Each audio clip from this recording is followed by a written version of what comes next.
En una situación como la actual, en la que los problemas de la sociedad se van haciendo cada vez más graves y los problemas del individuo lo mismo se van haciendo cada vez más graves, es necesario entrar en un debate con corrientes de pensamiento que son relativamente comunes y necesitan de un esclarecimiento en las cuestiones fundamentales. Se habla del conspiracionismo, pero en la cuestión del conspiracionismo hay que tener cuidado para no meter en el mismo saco lo que es el conspiracionismo, con toda su significación, y otras cuestiones mucho más positivas, como es lo que yo llamo el movimiento de la nueva rebeldía. El movimiento de la nueva rebeldía es una forma relativamente actual, muy reciente, de pensar y considerar la realidad a partir de el rechazo de todo lo que ha ido siendo negado por la realidad en los últimos años. Es decir, la crisis del izquierdismo y del progresismo, que se han convertido pues, simplemente en instrumentos brutales del capitalismo, en formas más o menos tremendas de fascismo, el progresismo también, el progresismo cada día está más fascistizado, más totalitario, más intolerante, más mero instrumento de la gran empresa capitalista transnacional. Pues entonces, como rechaza todo esto, ha surgido una forma de considerar las cosas que es lo que yo llamo la nueva rebeldía. Es decir, es un nuevo rebelde que ya no le vale las formas de rebeldía antiguas y se desarrolla con nuevas formas de rebeldía. Vamos a señalar algunos elementos de la nueva rebeldía, que es el escepticismo ante los medios de comunicación. Lógico, los medios de comunicación son máquinas de adoctrinamiento, de propaganda frenéticas que ni consideran la verdad ni la libertad de conciencia, que no respetan a las personas, que es todo un machaqueo permanente, fanatizado, hecho por especialistas, expertos y extendidos, rodeados de periodistas, ellos y ellas, de una inmoralidad absoluta y que lo único que quieren es ganar dinero manipulando a la gente, triturándola y arrinconándola. Entonces, la respuesta de la nueva rebeldía es el escepticismo, no se creen nada, no ven las televisiones, no escuchan la radio. Bien, es una solución, a mí me gusta mucho. Luego, el rechazo también de las peores atrocidades fascistoides y totalitarias de la izquierda, como es la ideología de género. Esta nueva rebeldía ha rechazado, ha repudiado, muy a menudo de una manera instintiva, lo que es la ideología de género, uno de los componentes de la desestructuración del sujeto y la aniquilación de la persona que tienen más fuerza en nuestra sociedad. Más fuerza porque el Estado las mantiene con inmensas cantidades de dinero, con sumas colosales. Entonces, pues esto se realiza así, pero hay de ciertos sectores un repudio, es decir, no me creo nada, estoy en contra de la ideología de género, me parece que la ley de violencia de género es un horror, es una pesadilla y esto es estupendo. En tercer lugar, esta nueva radicalidad, esta nueva rebeldía, pues exige también que los partidos sean considerados muy negativamente. Es normal que te digan, yo estoy en contra de toda la política. Se refiere a la politiquería, claro, porque la política en su sentido auténtico es la forma de organizar el gobierno de la sociedad por el conjunto de la sociedad. Debería ser, porque no es eso, es una élite organizada como Estado la que manda. En cuarto lugar, tiene una voluntad de situarse fuera del sistema. No quiere integrarse en él, no quiere acudir a las formas institucionales, desea estar fuera del sistema. Esto también es estupendo, es magnífico, fuera del sistema. El sistema es el mal, es la opresión, es el engaño, es la maldad. Entonces hay que situarse fuera del sistema. No hay ningún mecanismo del sistema que nos permita estar a gusto dentro de él. Luego hay un antiintelectualismo comprensible, puesto que los intelectuales no producen nada de calidad, porque lo que se hace últimamente son cosas horripilantes, de una... Es que no encuentro argumentos para definir lo que se está haciendo en los últimos 10 años con el pensamiento creador, cómo está siendo demolido, destruido, aniquilado, un intelectual servil que lo único que piensa es en el dinero y en los placeres sensoriales.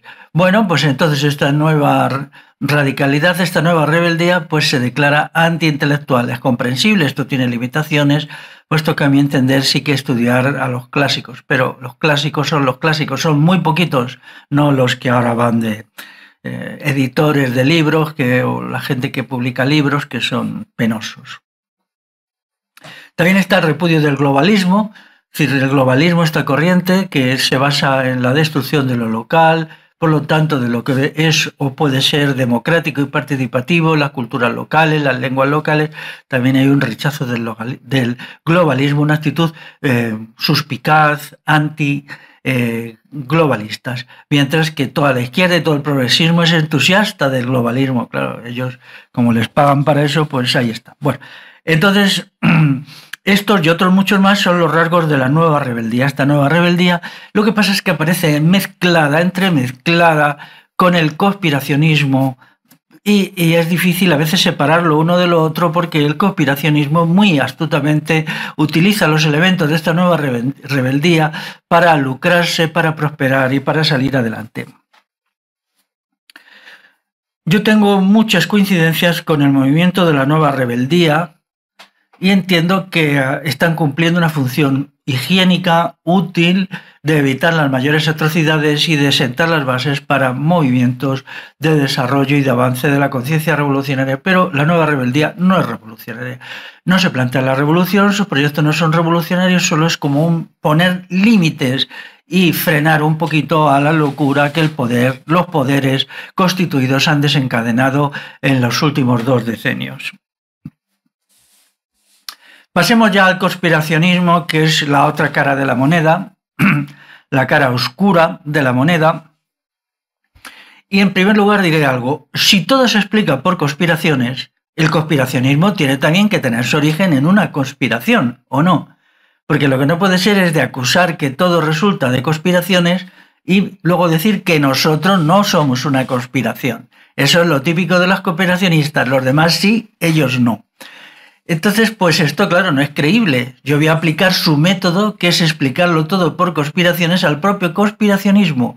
Y voy a intentar averiguar quién financia, quién paga y quién promueve el conspiracionismo, aplicando el principio del derecho romano que dice qui prodest, es decir, ¿a quién beneficia? ¿A quién le es útil el conspiracionismo?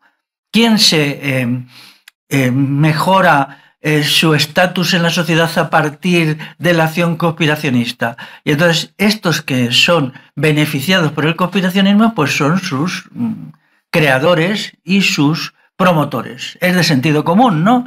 Pues ya está, esto se aplica mucho, esto de a quién beneficia nos lleva directamente al grano de las cosas. Vamos a ver, ¿existen conspiraciones? Claro, existen muchas conspiraciones. Si unas personas se reúnen en la sombra y toman decisiones, pues eso es una conspiración. Pero solo si tienen poder para imponerla. Si no tienen poder, la conspiración no vale. Que unos cuantos amigos se reúnen y mientras juegan al parchís decidan algo o algo, si no tienen poder ejecutivo, entonces no hay conspiración posible, solo es una charla. Pero el conspiracionismo nos dice que son las élites las que conspiran. Entonces vamos a ver. No, por tanto, yo no niego, como hay gente que piensa que todo sucede por azar, sucede porque sucede, que no. Hay varias fuentes de las causas. Una es institucional, que eso lo olvidan siempre los conspiracionistas. Las instituciones toman decisiones y tienen un poder enorme para imponerlas. Por ejemplo, el fenómeno de la medicina actual y las medidas sanitarias en relación con el COVID-19 son una decisión institucional, estatal y gubernamental impuesta por los aparatos coercitivos del Estado, no por ningún grupo secreto, no por ningún grupo secreto. Pero efectivamente las élites del poder se dividen en clanes, en grupos, a veces en banderías, a veces enfrentadas, a veces firman pactos, se pelean, se vuelven a juntar. Esto es así, es como una cosa en permanente ebullición y a veces algunos de ellos consiguen una hegemonía que para realizarla tienen que hacer acuerdos secretos que llevan adelante. Todas las cuestiones importantes se hacen en secreto. Si el ministerio tal hace un proyecto estratégico para conseguir cual cosa que es lesiva para la sociedad civil popular, entonces esto no se publica. Lo que se publica en la prensa y en los periódicos es una parte muy pequeña de la verdad. La otra parte, las decisiones de los ministerios, las intervenciones del aparato militar exigiendo que se haga esto o impidiendo que se haga lo otro. la intervención de la banca, todo esto no se hace. Por ejemplo, hace poco me hablaban de cómo las grandes transnacionales son las que realizan los programas educativos que se aplican en la enseñanza primaria, en la enseñanza media y en la universidad. Son las grandes multinacionales que sufrimos todos los días, las que luego, a través de fundaciones, a través de intelectuales afines, que son todos ellos unas prostitutas, todos los intelectuales hoy, salvo ligerísimas excepciones, son prostitutas políticas e ideológicas, pues hacen la política educativa actual con los resultados que vemos. Una verdadera catástrofe, una destrucción de lo humano como pocas veces se ha dado en la historia de la especie. Pero esto no se ve. Nosotros solo vemos sus efectos. Entonces vamos a ver cuáles son los elementos decisivos del pensamiento conspiracionista. Es, primero de todos, todos son conspiraciones en las alturas del poder, de tal manera que el poder, por medio de actos conspirativos, lo logra todo. El pueblo no existe. Todo lo explican por la acción de tal tal otro, no sé qué, tal cual. Y le dice, si la acción popular no existe, no. Para los conspiracionistas no existe la acción popular, no existe la reacción espontánea de la base de la sociedad, espontánea, semi-espontánea o consciente. Y entonces esto los hace sumamente reaccionarios porque no ven al pueblo. Una característica del conspiracionismo es que están ciegos a lo popular y por lo tanto a la revolución, porque la revolución solo la pueden hacer los desposeídos de poder, los que no tienen ni voz ni voto, los que no tienen capacidad de acción. Y esto es, ignoran al pueblo y ignoran la revolución. Estos son los dos criterios fundamentales. Y luego, incluso cuando el pueblo es él quien ha puesto en marcha procesos o movimientos decisivos, inmediatamente tienen que negar lo popular, inventarse un grupo conspirativo, conspiracionista, que lo hacen además con el mayor desparpajo, porque nunca lo prueban. Es decir, ellos nunca prueban lo que dicen, simplemente se lo inventan para arrinconar al pueblo. El pueblo no existe. He ahí mi primera diferencia con los conspiracionistas. El pueblo sí existe y es la fuerza motriz número uno de la historia. Caerán los poderes minoritarios, caerán los estados, caerán los imperios y el pueblo permanecerá. Por lo tanto, el pueblo es lo decisivo. La historia de las sociedades con estado, las sociedades con élite, las sociedades clasistas es una insignificancia en el componente de la historia de la humanidad. Si la humanidad tiene 300.000 años, las sociedades con estado solo han sido 10.000. Por lo tanto, la mayoría de la historia de la humanidad, aunque no la conocemos, es la historia de las clases populares, la historia de lo popular. Y esto lo niega el conspiracionismo y me hace con ello su enemigo más decidido. Ellos lo explican todo, por ejemplo, el problema de las élites judías, el problema de los masones, el problema de los jesuitas. Y entonces todo esto es pues la tabarra permanente, que en el caso de las élites judías pues es que no tienen ninguna base. Voy a poner algún ejemplo. Por ejemplo, España tendría que haber sido, si los judíos son tan perversos como ellos dicen, el país más maravilloso del mundo, puesto que los judíos fueron expulsados por los reyes católicos en 1492. Sin embargo, España se colapsa en el siglo XVII, luego tiene un resurgimiento en el XVIII, pero ya como potencia de segunda fila. ¿Cómo explicar esto? Si toda la maldad desde los judíos, pues España tenía que ser ya lo más de lo más. Y sin embargo, no es así. Un país como Inglaterra, que se convierte en potencia número uno ya en la segunda mitad del siglo XVIII, sin embargo allí los judíos tenían bastante poder, incluso uno de los grandes políticos del momento, mejor entre comillas, del imperialismo inglés, pues es Disraeli. Disraeli es un judío que llega a ser primer ministro y desempeña una función muy importante en la época del imperio inglés. Él era judío, era inglés, no tenía nada que ver con su condición de judío porque él sirvió al imperialismo inglés de una manera decisiva.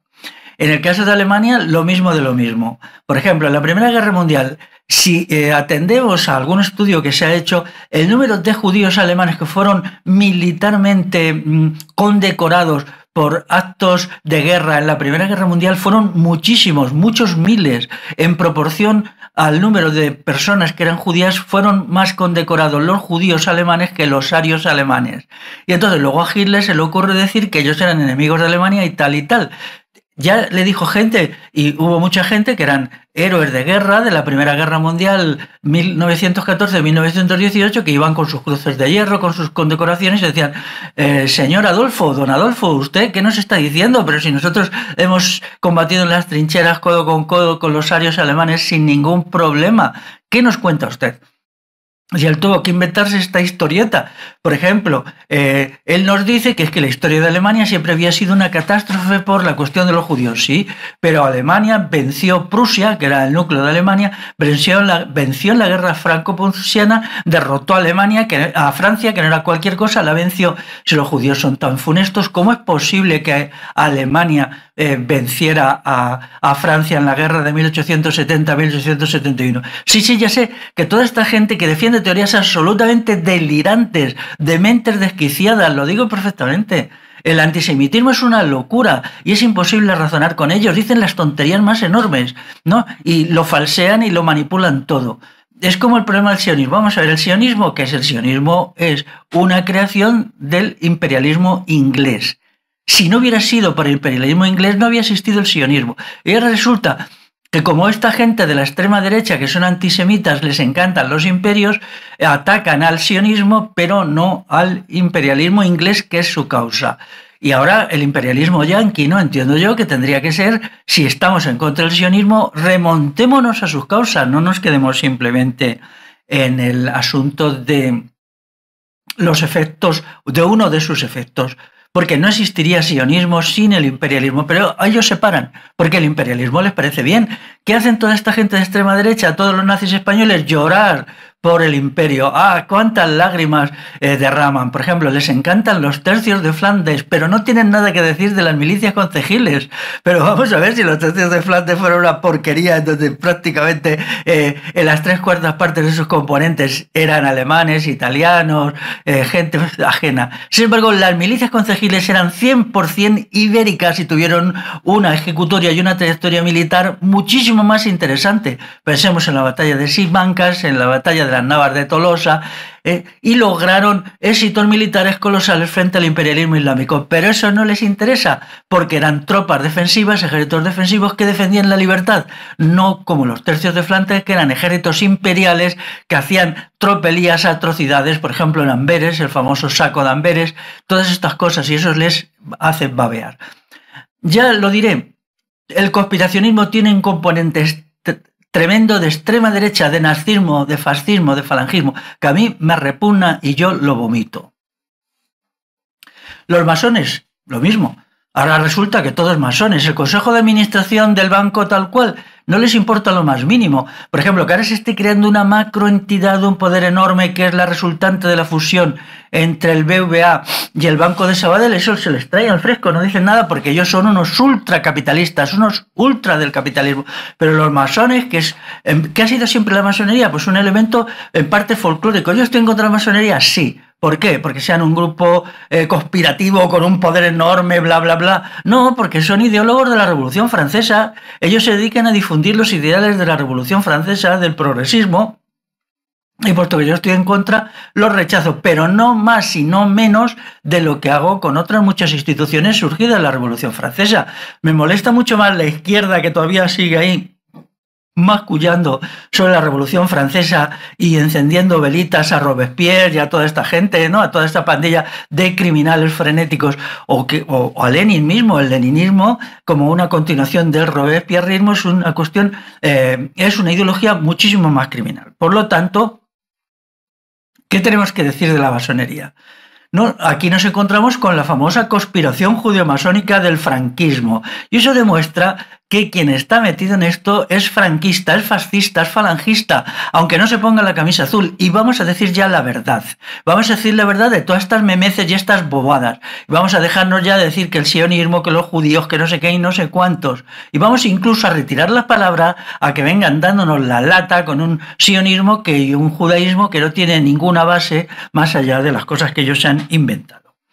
Luego, por ejemplo, hay otra cuestión que es lo de Bill Gates. Resulta que Bill Gates les parece tremendo porque las medicinas y tal, pero vamos a ver, la industria sanitaria está basada en multinacionales, y esas multinacionales se manejan por sus consejos de administración, por los bancos y forman parte del capitalismo. O sea, pretender salvar al capitalismo acusando a Bill Gates o a Soros no tiene sentido porque eso es nada. Soros no es más que un portavoz de grandes consorcios capitalistas que le han encargado a él hacerse con unas tareas de financiación, de difusión, de programación. Él es un encargado, se le ha encargado un cometido y él lo está haciendo, igual que lo es Rockefeller, igual que lo es los Rollins. Y si vosotros miráis, por ejemplo, el dinero que esta gente tiene es calderilla al lado de lo que hacen muchísimas otras fundaciones. ¿Por qué solo se habla de Soros, sino de muchísimas fundaciones que están metiendo dinero, por ejemplo, para traer inmigrantes aquí? Muchísimas, todas las ONGs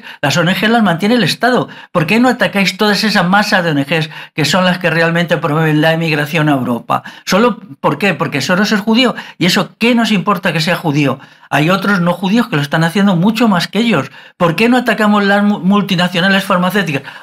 Porque los conspiracionistas son procapitalistas frenéticos. Entonces no quieren eso, quieren un capitalismo sin judíos, que es la consigna de los nazis. Sí, la consigna de los nazis, un capitalismo sin judíos. Entonces eso significa que hay que llamarlos nazis. Le llamamos nazis a los conspiracionistas, yo lo voy a hacer cuando me dé la gana. Luego, entramos en la parte de la historia, punto segundo, no tienen ni idea. Yo cuando escucho a algún conspiracionista me quedo sentado de estupor. No saben nada de la historia, todo lo reducen a una serie de conspiraciones ridículas. Por ejemplo, cuando oigo aquello de la nobleza negra veneciana, me quedo sin saber qué decir. ¿Qué es eso de la nobleza negra veneciana? Y hay gente que, claro, esta versión de misterio, de capa y espada, la historia oficial está absolutamente falseada, pero absolutamente falseada requiere ponerla en limpio, ponerla en claro, no sustituirla por una serie de patochadas ridículas en donde resulta que los ejércitos son siempre los buenos. Atención, si queréis entender al conspiracionismo tendréis que entender un hecho. Ellos siempre defienden a los ejércitos y si no los pueden defender porque los ejércitos tela, si no quieren aparecer como militaristas claramente, porque los fascistas son militaristas, entonces lo que hacen es ocultar los aspectos negativos de los ejércitos. Entonces, esta falta completa de rigor del conspiracionismo es lo que más me aparta de ellos. Por ejemplo, una vez decía una conspiracionista conocida que la función de los generales es jugar con sus carros de combate. Están jugando a las batallas. Entonces, vamos a ver. Nadie hace análisis estratégicos y tácticos de la totalidad de la situación en un país mejor que los estados mayores. Ellos son los mejores analistas, los mejores estrategas y los que mejor conocen la situación, mucho mejor incluso que los departamentos de análisis estratégicos de los bancos o de las grandes empresas. Y ellos, por lo tanto, desempeñan una función decisiva en el gobierno de las sociedades. Cuando se leen análisis estratégicos realizados por militares, ves montones de cosas que en otros casos se te olvidan. Porque el problema de la guerra es mucho más allá que pegar tiros o disparar cañonazos. Esto es infantil. Todo el pensamiento conspiracionista es infantil del principio al final. O sea, requiere los recursos económicos, los recursos demográficos, la situación geoestratégica, el tipo de industria que haya o no haya en el país. Es decir, se requiere todo, el elemento subjetivo, la unión de la gente con el ejército, el enfrentamiento de la gente con el ejército. Todo esto tiene que ser examinado por los estados mayores y los departamentos de análisis y prospectiva estratégica. Por lo tanto, llegamos a la conclusión que quienes mejor conocen los países son sus ejércitos, y eso es así. Yo recuerdo que leí un libro sobre el ejército español en el siglo XIX y todos los apartados que el ejército ya en el siglo XIX estudiaba: economía, ideología, distribución de la población en el territorio, costas, territorio, todo. Me quedé impresionado del análisis tan completo que tenían. Frente a esto, los conspiracionistas lo que hacen es con su tabarra de historietas de capa y espada, más bien sacadas de una novelita mala del siglo XIX, ¿no? Ellos practican un simplismo patético llevado a sus últimas consecuencias y un irracionalismo histórico. Ahora, yo en una cosa les admiro, no saben nada de nada, pero tienen una cara dura y una capacidad de emitir ideas que es única. Por supuesto, como punto 3 está la ignorancia completa sobre las estructuras del poder estatal. Para ellos el Estado no existe. Es asombroso esto, ¿eh? El Estado se apropia del 56% de la riqueza, del 56%, pero no existe, ¿no? El poder del militar es monopolio del Estado. El Estado tiene el monopolio de la violencia. Esto es decisivo, el monopolio de la violencia. Que esto es una actitud antidemocrática, porque no puede existir ningún monopolio y la violencia tiene que ser base y fundamento de la libertad. Entonces es el pueblo el que tiene que tener armamento, tiene que tener el armamento y no el Estado, no los ejércitos profesionales que son antidemocráticos y totalitarios por constitución. Pero de esto no entienden nada. Es inútil hablar con ellos de la estructura del Estado, del fenómeno de los ministerios donde se toman decisiones, aunque hay edificios enormes que son los de los ministerios, entonces a ellos no se les ocurre pensar que allí se haga algo. Simplemente es una conspiración de gente secreta en la sombra, todo muy misterioso, que entonces llegan y toman una decisión y le imponen. ¿Cómo? ¿Por qué van a imponer eso? Es ya patético hasta la risa que se presente, por ejemplo, a los jesuitas. Los jesuitas solo era el poder del Vaticano y el Vaticano está súper disminuido. Con el Papa actual, además, que es un sujeto de risa, es un personaje anacrónico que demuestra la absoluta decadencia de la Iglesia. ¿Dónde está el poder de los jesuitas y el poder de los masones? Toda esta colección de ridiculeces es enorme. Si algunos observaran cómo es el poder, podían ir un día al Escorial y mirar el Escorial. ¿Qué es el Escorial? El Escorial lo hace Felipe II y se acaba en los decenios últimos del siglo XVI. Pues es el conjunto de oficinas de donde se dirigía por el aparato administrativo y burocrático de la monarquía española el imperio, nada más. Había allí todos los departamentos, estaba el departamento de Indias, el departamento de Nápoles y Sicilia, el departamento de los Países Bajos, el dedicado a la guerra contra el turco, el dedicado a la guerra contra los piratas berberiscos, la recogida del cobro de los impuestos, la organización de las tropas, todo esto. Y entonces eso es el Escorial. El Escorial dicen que es el edificio del mundo que tiene más ventanas. ¿Por qué? Porque el Imperio Español entonces era muy grande y necesitaban muchos departamentos y muchas oficinas. Y luego los funcionarios que allí estaban pues necesitaban soldados, venían los generales, se les daban las directrices, los generales ellos mismos también aportaban sus análisis, mandaban sus informes. Y todo esto es cómo funciona realmente un Estado. Un Estado funciona así. Pero incluso entonces, en el siglo XVI, era un Estado embrionario, chiquitito, insignificante al lado de lo que es hoy. Y entonces resultaba que hoy la cosa es similar, pero mucho más a lo grande. Se necesita un montón de informes, un montón de decisiones más parciales, de síntesis, de propuestas, que los hacen los altos cuerpos de funcionarios especializados en todos los terrenos: la sanidad, la educación, la producción, la cobra de impuestos, los factores demográficos. Y es de donde sale todo. Todo se crea ahí. El Estado dirige la sociedad. Esto hay que verlo en los libros de ciencia política. Claro, y luego el pueblo elige una cosa que no tiene poder real, que es el gobierno. El gobierno no tiene poder real, pero nos entretenemos mucho votando que algo es inútil, nos peleamos, nos dividen en partidos, porque partidos viene de partir. A través de los partidos parten al pueblo, parten en trozos al pueblo, y luego se eligen cosas que no valen para nada, porque todos son iguales, porque todos los gobiernos hacen la política que les ordena el Estado. Entonces, toda esta cuestión es nulo. No entienden ni el poder militar del Estado, ni el poder ministerial del Estado, ni el poder económico del Estado. Y entonces todo para ellos se reduce en unas cuantas familias perversas como los Rothschild, los Rockefeller, los Soros, pero no se dan cuenta que estas familias, que efectivamente tienen bastante dinero y bastantes recursos, no los tendrían si no fuera porque el entramado político, jurídico, por lo tanto militar, policial y judicial, les garantiza el uso y disfrute de sus riquezas. Si hubiera otra legislación que prohibiera la concentración de la riqueza, como en una economía comunal, no existirían ni los Rothschild, ni los Rockefeller, ni los Soros. Entonces ellos no son nada más que un epifenómeno, una expresión secundaria del poder económico central. Luego, por supuesto, no ven las fundaciones de las grandes empresas, ni de los grandes bancos, la cantidad de dinero que entregan a proyectos de dudosa significación, generalmente destructivos para las clases populares. Entonces, esto les hace incapaces de entender nada. Pero claro, ellos ocultan al Estado. El objetivo del Estado es que no se vea al Estado. todo proyecto que vaya a ocultar al Estado es pagado por el Estado, todos, porque lo que se quiere es que no se vea el Estado, se quiere que se vea el gobierno, pero no el Estado. El Estado es el poder en la sombra, el macropoder en la sombra, y el gobierno es el no poder en la superficie y en la evidencia.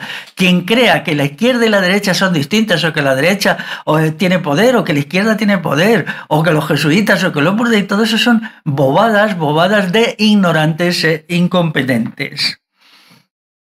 Yo, por ejemplo, reconozco que, el Centro de Planificación Familiar de los Rockefeller es muy importante, y yo en algunos de mis libros lo cito como el espacio donde se planeó todo el genocidio en curso para la prohibición de la natalidad, la conversión de la población masculina toda ya en gay, y de la población femenina toda ya en lesbianas. Todo ello se hizo aquí, se planificó.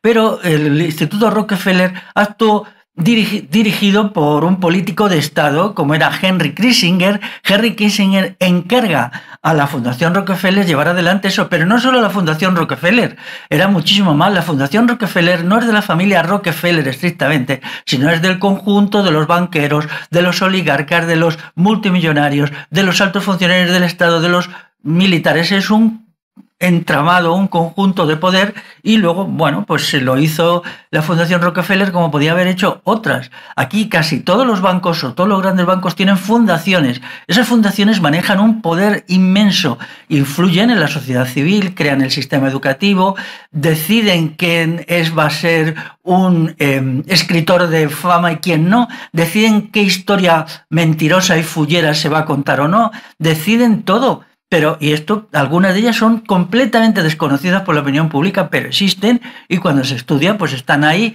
y uno puede encontrar dónde tienen su sede social y todo esto. Hay gente que te dice, sí, pero detrás del Estado hay siempre un poder que no es el Estado, y que guía al Estado. Y tú dices, ¿qué poder? Quizá los extraterrestres, quizá los reptilianos, quizá la gente venida desde el planeta Putuplín que ha llegado en platillos volantes y entonces nos gobierna. Estas cosas ya se pasan ya al infantilismo más delirante. Es decir, que vosotros me vais a decir que unos tipejos como son los masones tienen más conocimiento de la realidad que los equipos de planificación de los ejércitos de todos los países, que dedican muchísimo tiempo a evaluar la situación, a conocer lo que está sucediendo, a hacer planes estratégicos y tácticos de intervención política, militar, cultural, ideológica, todo esto. ¿Dónde están estos estudios de los masones? ¿Dónde están? Decídmelo. Y luego, además, ¿dónde tienen el poder militar? El poder viene del fusil. El poder viene del fusil. Esta cuestión la deberíais entender, ¿no? Mira, hay un libro que os recomiendo, los que queréis curaros de conspiracionismo, que es el siguiente. Se llama La Casa de la Guerra, el Pentágono es quien manda, de James Carroll. Este libro, que es un libro casi 1000 páginas, estudia minuciosamente cómo se crea el Pentágono después de la Segunda Guerra Mundial en Estados Unidos, que antes no existía. El Pentágono es el Ministerio de Defensa, es nuestro equivalente al Ministerio de Defensa. Antes no existía, porque después de la Primera Guerra Mundial, acabada en 1918, Estados Unidos disuelve casi todo su ejército, porque allí había una tradición popular muy hostil a los ejércitos permanentes, que viene de Thomas Jefferson. Entonces queda un ejército muy disminuido, muy pequeño, y no había exactamente un Ministerio de Defensa, había algo parecido, pero estaba muy mal visto. En la sociedad estadounidense de entonces los militares estaban muy mal vistos porque se les consideraba tiranos. Les tenía el recuerdo de Roma, donde el emperador Augusto significa caudillo, jefe militar, ¿no? Se había hecho con todo el poder, había destruido definitivamente la República Romana, y esto era considerado con mucho odio, entre otras cosas porque las élites estadounidenses se educaban leyendo a Cicerón, y Cicerón había sido muerto, había sido asesinado por los partidarios del que luego sería Augusto. Y entonces eran más ciceronianos que augustianos, y de ahí que miraban bastante mal a los militares. Pero después de la Segunda Guerra Mundial se constituye el Pentágono, y el Pentágono es el gran centro del poder. Dice, el Pentágono es quien manda, dice el libro de James Carroll, pero no manda en lo militar, sino manda en todo. De ahí Eisenhower, que tuvo un momento lucidez, usó aquello del complejo industrial militar. ¿Os suena? Deberíais estudiar esto un poquito, a ver si os cuidáis en vuestra descomunal y oceánica ignorancia. El general Eisenhower tuvo ese momento de lucidez, a veces les pasa, se les dijo lo que no quería decir, pero esto del complejo industrial-militar o militar-industrial es una gran verdad. Y si la industria y el ejército van juntos, ese no es el poder principal, porque Estados Unidos es un gran poder industrial, es un gran poder militar. De hecho, el gasto número 1 del Estado norteamericano es militar. Y en todos los países, por más que luego eso se oculte, entregando partidas de dinero a cuestiones que aparentemente están separadas de la función militar, pero no están separadas, son unitarias, como la gente que estudia bien la industria, la economía y tal, pues inmediatamente dice, esta empresa que aparentemente es civil sirve para al ejército porque está conectada con el ejército tal, porque vende sus productos al ejército, porque sus materias primas son subvencionadas por el ejército o tal. Entonces todo este entramado que se debería estudiar. Lo que te vienen a decir, en definitiva, es que el poder constituido es bueno, es muy bueno. Todo el poder para los conspiracionistas es bueno, pero tiene unas pequeñas manchitas, y esas pequeñas manchitas hay que corregirlas, que son estas familias perversas, malas, de judíos a las que hay que... ¿Significa, por ejemplo, que cambiaría algo en la configuración del mundo si George Soros, por ejemplo, se estrellara en un avión? No cambiaría absolutamente nada, porque él no es más que un comisionado, nombrarían a otro comisionado, y hay muchísimos más. ¿Por qué ocultáis a los demás? ¿Por qué solo habláis de Soros y no de otros cientos que hacen lo mismo que Soros? Quizá porque Soros es judío, pues entonces es porque sois unos racistas y unos nazis. Porque aquí, por ejemplo, la Fundación Telefónica cumple funciones muchísimo más nefastas y muchísimo más espantosas que quizá lo que haga Soros, pero menos visibles. Por ejemplo, aquí el elemento decisivo para atraer inmigrantes es la autoridad fiscal independiente que han creado, porque ellos saben perfectamente que la única manera de que en el fisco español sigan entrando dineros es que venga mano de obra de fuera. Entonces, ¿quién trae la inmigración aquí? ¿Soros o el sistema fiscal español? El sistema fiscal, por supuesto. Y ellos ya han dicho que quieren 275.000 inmigrantes y lo han dicho taxativamente. Entonces, ¿por qué atacáis a Soros y no atacáis al aparato fiscal? ¿Por qué? Porque vosotros sois unos nazis y como tales lo que queréis es que el Estado sea lo más fuerte posible. Eso ya lo dijo Mussolini, que era el maestro de Adolfo Hitler. Así pues, cogéis lo que queréis y dejáis en la sombra lo que os interesa. Y entonces el Estado. Por cierto, hablando de Adolfo Hitler, sabéis que está perfectamente probado que Hitler tenía ascendencia judía. Era judío, uno de sus bisabuelos era judío. Entonces esto se estudió, ya se sabía. Los nazis destruyeron toda la documentación que quedaba de este asunto. Entonces, si es algo genético o constitutivo que el judaísmo crea personalidades, como vosotros decís, malas, entonces Hitler es un malo, porque es un judío, es en una octava parte de su ser, me parece que es en el octavo, sí, él era judío. Entonces vamos a ver todas estas cuestiones bueno. Entonces, si el Estado es malo, resulta que nosotros tenemos necesidad de revolución, pero si el Estado no existe, como dice el conspiracionismo, es una cosa que no existe porque se pone delante de ella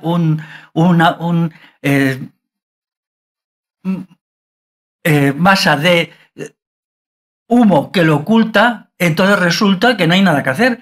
El problema del conspiracionismo es su carácter reaccionario. Las cosas están bien si nos quitamos a 3 o 4 que son malos. Por ejemplo, el trabajo asalariado. El trabajo asalariado es la principal fuente de desintegración, dolor, destrucción personal que existe hoy. El trabajo no es hoy como hace 30 años, ni siquiera como hace 20. Se ha degradado por la llamada Organización Científica del Trabajo y por la incorporación masiva de la tecnología al trabajo y se ha convertido en una fuente de dolor, de sufrimiento, de inmoralidad, de degradación, de destrucción, de depresión y de suicidio descomunal. ¿Qué tiene que decir el conspiracionismo sobre el trabajo asalariado? Nada, cero, porque ellos están a favor del trabajo asalariado, porque ellos son heraldos y sostenedores del capitalismo. Nadie que quiera regenerar esta sociedad puede callar respecto al problema del trabajo asalariado. Por lo tanto, menos chorradas y bobadas sobre masones, jesuitas y no sé qué, y judíos, y más decir sobre el trabajo asalariado. Por ejemplo, el caso de la... Vamos a ver, por ejemplo, algunas cositas, ¿no? la cuestión de la inmigración no llega, lo he dicho antes, porque la traiga Soros o no se sabe qué grupito conspiracionista. Es una necesidad fundamental del sistema. El sistema necesita migrantes por razones económicas y por razones culturales. Necesitan destruir a las poblaciones autóctonas que tienen una idea de la libertad en Europa y sustituirlas por poblaciones que vienen de territorios en los cuales la noción de libertad y la noción de sujeto no existe cultural ni políticamente. Entonces esa es la razón. O sea, esa es la razón.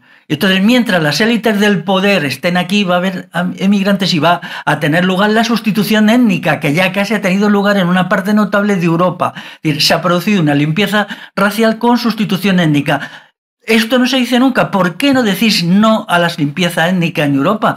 ¿Por qué no decís nada del racismo antiblanco? Todo es tirar la piedra y esconder la mano para que se oculte quién las trae. Pues ONGs pagadas por el Estado. Las ONGs cobran del Estado, bien sea del Estado español, del Estado de la Unión Europea, o sea, de Bruselas, y muchas veces con fundaciones, las fundaciones de los bancos, porque claro, la patronal española ha dicho ya un montón de veces que necesita 300.000 inmigrantes anuales. Hay que preguntarse, ¿300.000 inmigrantes anuales para qué si hay 3,5 millones de parados?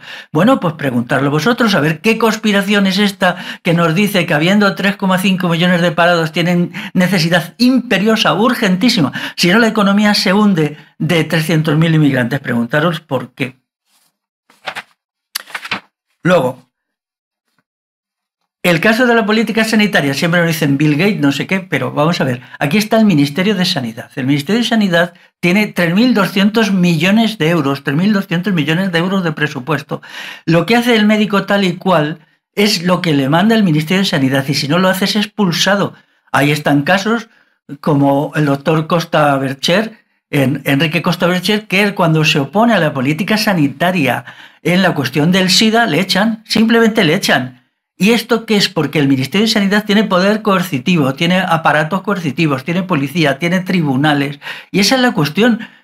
Eso lo hacen, y ahora mismo muchísima gente que no está de acuerdo con la política sanitaria actual la tiene que hacer sí o sí porque el aparato coercitivo del Estado se lo impone. Es muy posible que hasta el 15-20% de los médicos piense que lo que se está haciendo hoy en los sanitarios es una locura, pero no se atreven a enfrentarse con el Ministerio de Sanidad y con los colegios de médicos y farmacéuticos, que son la otra parte de la estructura institucional.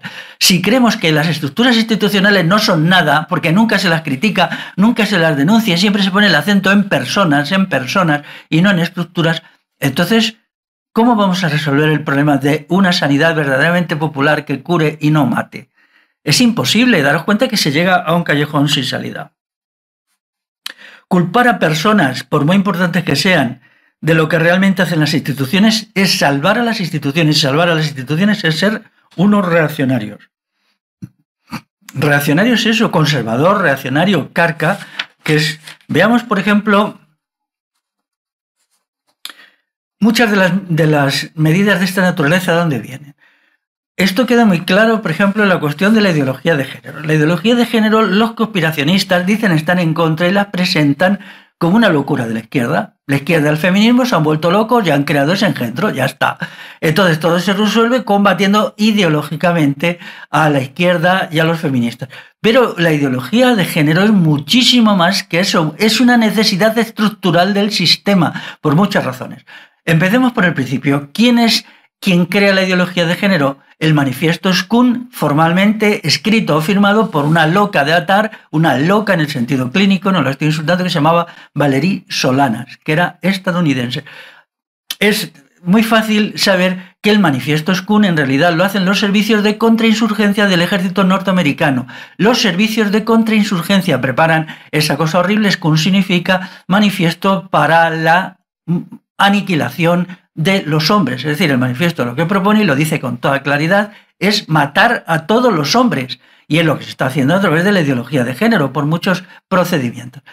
Entonces resulta que no es una locura, que no lo ha inventado la izquierda ni el feminismo. Al contrario, al feminismo y a la izquierda se lo han impuesto desde los aparatos del Estado, a través de gente, básicamente profesores de universidad, que han ido elaborando más locura, más sin razón, y lo han ido metiendo por medio del dinero.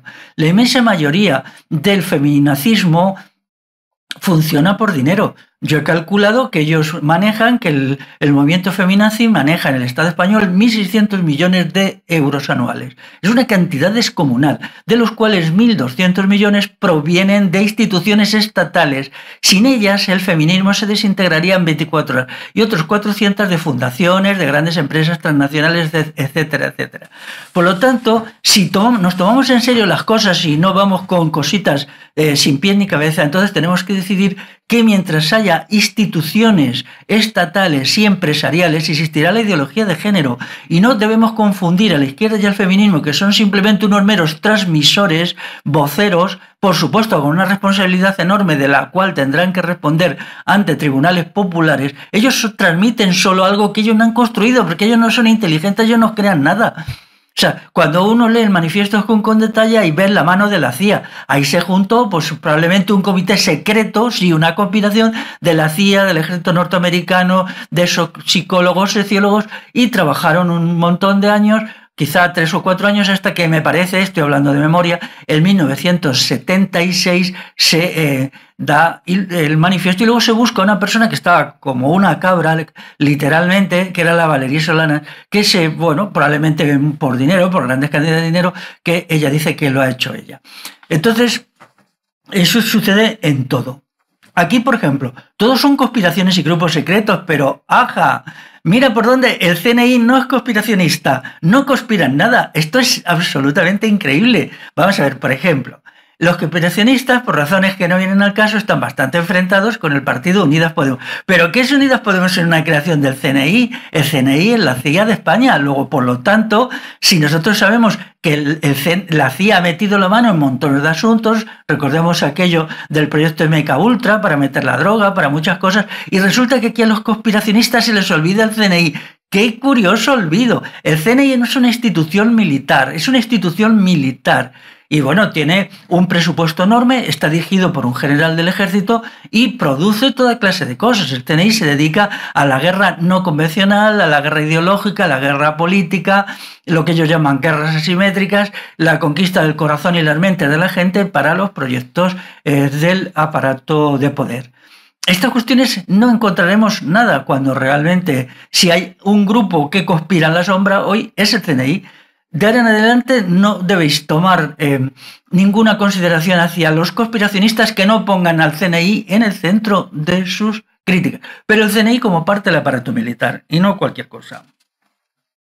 Veamos el caso del nuevo orden mundial. Te dicen, el nuevo orden mundial es la consecuencia de la creación de unos organismos mundiales que tienen poder por encima de los estados, como es la ONU, la Organización Mundial de la Salud, la FAO, etc.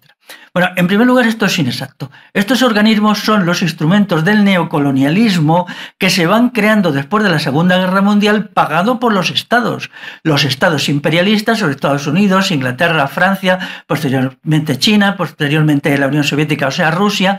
Crean estos organismos para manejar a los países débiles, pero no para manejarse a ellos mismos. Estos organismos son neocolonialistas y, por lo tanto, una actitud consecuente hacia el nuevo orden mundial es la denuncia del neocolonialismo, del nuevo colonialismo.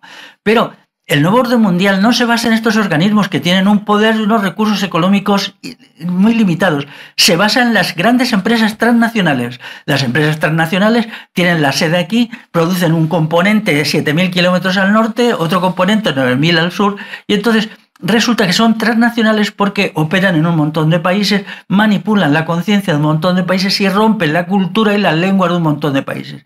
Pero el conspiracionismo no le importan las empresas transnacionales y dan una visión deformada de estos organismos del nuevo orden que no son nada más que la expresión del imperialismo. Por ejemplo, ahora, China y Estados Unidos han entrado en competencia por quién domina de los dos la Organización Mundial de la Salud. Temporalmente ha ganado China y Estados Unidos le ha retirado su apoyo. Pero decidme, ¿quién financia estos organismos? ¿Los grupos secretos de capa y espada y sombrero calado hasta los ojos, sombrero de ala? No, los estados. Mirar ahí, entrar y ver quién les paga. Pues les pagan los diversos estados. ¿Para qué? Pues para manejar a estados pequeños en África, en Asia y también en Europa.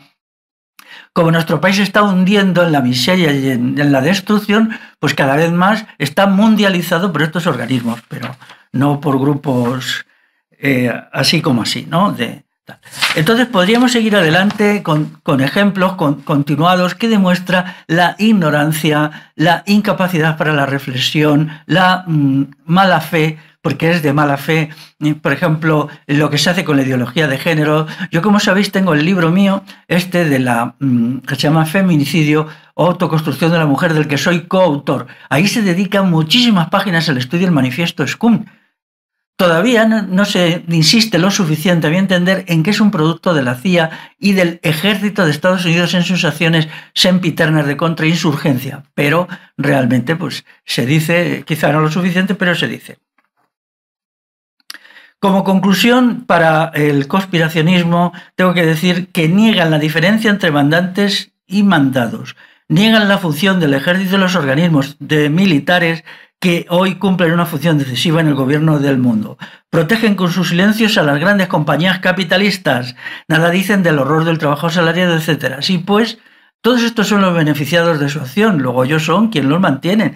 Eso es así. Vamos a hacer un estudio. Hay algunos conspiracionistas que hacen estudios de quién está financiando esto. Bueno, pues yo digo, vamos a hacer un estudio de quién está financiando a los conspiracionistas y veréis que inmediatamente surgen, y sin inmediatamente, con un poquito más, pues todas estas cuestiones de los poderes que no son en la sombra, pero sí quieren... Mira, los ejércitos no son poderes en la sombra, pero sí poderes que quieren estar en la sombra.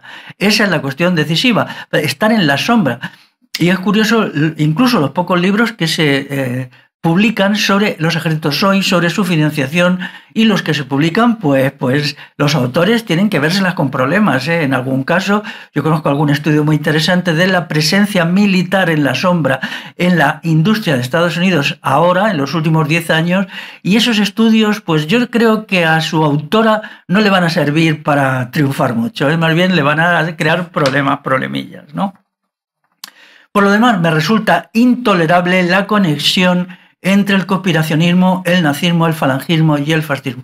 Absolutamente intolerable su racismo, su simplicidad. Todas estas cosas se tienen que eliminar. Yo pido a la gente que, por un lado, es tolerante con el conspiracionismo, pero esencialmente es gente de lo que yo he llamado nueva rebeldía, que se afirme en su nueva rebeldía y al afirmarse en ella del salto a la revolución, a la ideología revolucionaria, a la concepción revolucionaria del mundo tal como la defendemos en el proyecto Revolución Integral, y de lado el conspiracionismo como una cosa oscura, una cosa promovida, por ejemplo aquí con todas estas revistas solapadamente neonazis, de misterio, de que, bueno, hay toda una lista en mi blog publicamos el año pasado algunos artículos sobre esto, a ellos los remito, de estas revistas conspiracionistas que son solo revistas nazis neonazis. Hay que cortar todo hilo con la extrema derecha, porque la extrema derecha es la reacción, es el capitalismo y es la continuación de la catástrofe que amenaza a la humanidad con nuevo ropaje.